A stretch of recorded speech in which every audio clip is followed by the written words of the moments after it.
এই হল আমাৰ বিমন্ত্ৰী সেঠিয়া আমাৰ মন্দিৰেৰ লগত মানে বহু বছৰৰ পৰা জড়িত খুব ভাল আধ্যাত্মিকতা আছে আৰ এটা কথা শুনি কিনে খুব ভাল লাগিছে আপোনালোকৰ নিয়ম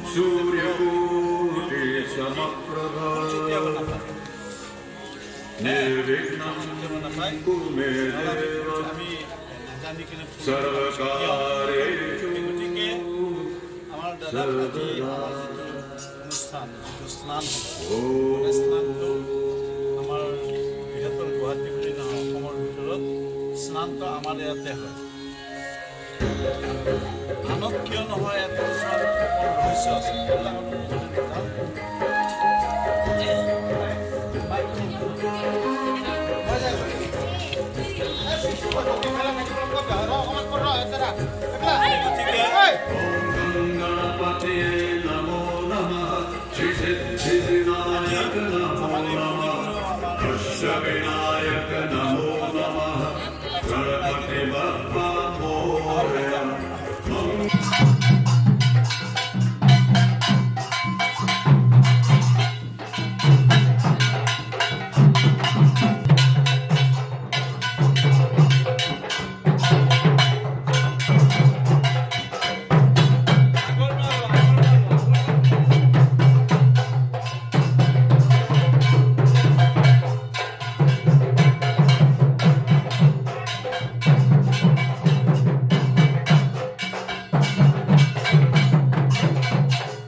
सेठिया ऋषि गोत्रेश्वर श्री नाम तो विमल सेठिया शिवप्रीति कामना कर्महं कर्माणि कर्मकुरु याते घरसित सचन्दन पुष्प ध्रुव नमो पार्वती प्रियपुत्राय वनवती सिद्धि बुद्धि दाताय नमो नमः प्रणाम बोलो ओम शांतिकर नमः महावामदेव वर्षि विरत चंद्र विरत शुक्लावर्ण कुमार भैविगा अपवित्र महंगस्तान मदो विपुंदरी कर्मं दानिमे ओम नमस्ते ओम देवेंद्र मौले मंदर मकर विघ्नेश प्रति अनंतम दत्ता मंगल दत्त हर मंगलानाम सर्व मंगल मंगले शिवे सर्वत्र चालिनी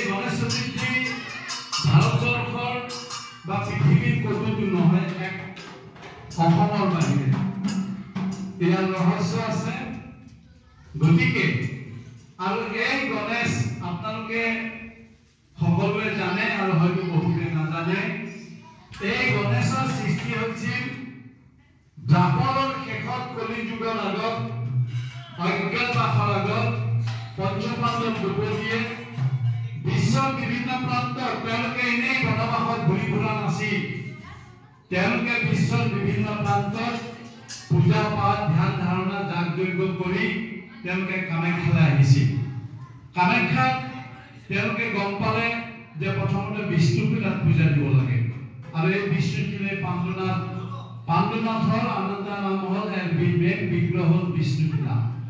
এই বিষ্ণুশিলা ইমানেই পাৱাৰফুল আৰু সেই পাৱাৰফুল আজিলৈকে আছে, কিন্তু আমি প্ৰকৃত ব্যক্তিক আমি চিনি নাপাওঁ, প্ৰকৃত আমি বিগ্ৰহক চিনি নাপাওঁ।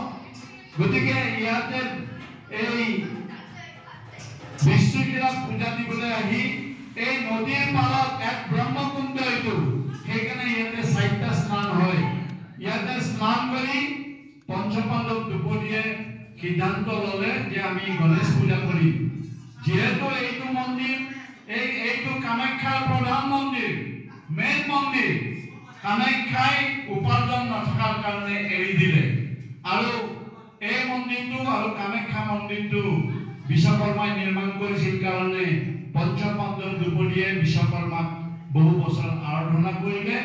সন্তুষ্ট হোৱাৰ পিছত বিশ্বকৰ্মাৰ দ্বাৰা এটা 6টা গণেশ দেখিছে, এই 6 গণেশ তেওঁলোকে নিৰ্মাণ কৰিছিল। আৰু তাৰপিছত গণেশৰ পূজা দি বিষ্ণুশিলাক পূজা দি হনুমন্ত পথৰে কামাখ্যালৈ গৈছিল। আৰু এই পৰম্পৰা আমাৰ চলি আহিছে। এতিয়া আজি আৰু এটা কথা সদায় মনত ৰাখিব আপোনালোকে, আজি হয়তো বহুতে ভাবিছে যে মানুহ অহা নাই। সকলো সন্তানে যেনেকে পিতৃ মাতৃক ৰাখিব নোৱাৰে, সেই হিচাপে সকলো মানুহে ভাল কামত যোগদান কৰিব নোৱাৰে। ভাল কামত যোগদান কৰিবৰ কাৰণে তেওঁলোকৰ কপালত থাকিব লাগিব, ভাগ্য থাকিব লাগিব। আপোনালোক যিসকল আহিছে এইটো সময়ত হয়তো বেলেগে গৈ কিনে ক'ৰবাত আড্ডা মাৰি আছে, তাৰ বাবে তেওঁৰ দায়ী নহয়, তেওঁৰ ভাগ্য নাই। আপোনালোকৰ কিবা এটা আছে, কিবা এটা অনুভূতি আছে, অন্তৰত আছে, সেইকাৰণে আপোনালোকে আহিছে। সেইকাৰণে আমি এতিয়া আমাৰ যোগ্য ব্যক্তি বিমল আমাৰ চেতিয়া ডাঙৰীয়া, তেওঁ প্ৰথমতে পানী দি কিনে আপুনি এবাৰ গা ধুৱাই দিয়ক। তাৰপিছত আপোনালোকে যিমানখিনি পাৰে আমাৰ পানীৰে হ'ব, তাৰপিছত ঘি হ'ব, গাখীৰ হ'ব, মৌ হ'ব, চেনিৰে আমি আস্তে আস্তে কৰিম। প্ৰত্যেকে অলপ হ'লেও আপোনালোকে নিজৰ নিজৰ পৰিয়ালৰ কাৰণে, নিজৰ কাৰণে, সুখ শান্তি দীৰ্ঘায়ুৰ কাৰণে, সুখ শান্তি বজাৰত কিনিবলৈ নাপায়, সৃষ্টি কৰিব পাৰিব লাগিব, তেতিয়া আপোনাৰ সুখ শান্তি আহিব। সেই গতিকে এতিয়া মই বিমলজীক অনুৰোধ কৰিছোঁ, আপোনালোকে মহিলাসকলে উৰুলি এটা দিব আৰু ঢোলটো বজাই দিবি। এতিয়া নহয়, বিমলজী যেতিয়া পানী ছটিয়াব, মহিলাই উৰুলি বজাব, তেতিয়ালৈকে তোমালোকে ঢোল বজাই দিবা।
আপনাদেৰ অনুৰোধ, আপনাদেৰ আহ্বান, আমাৰ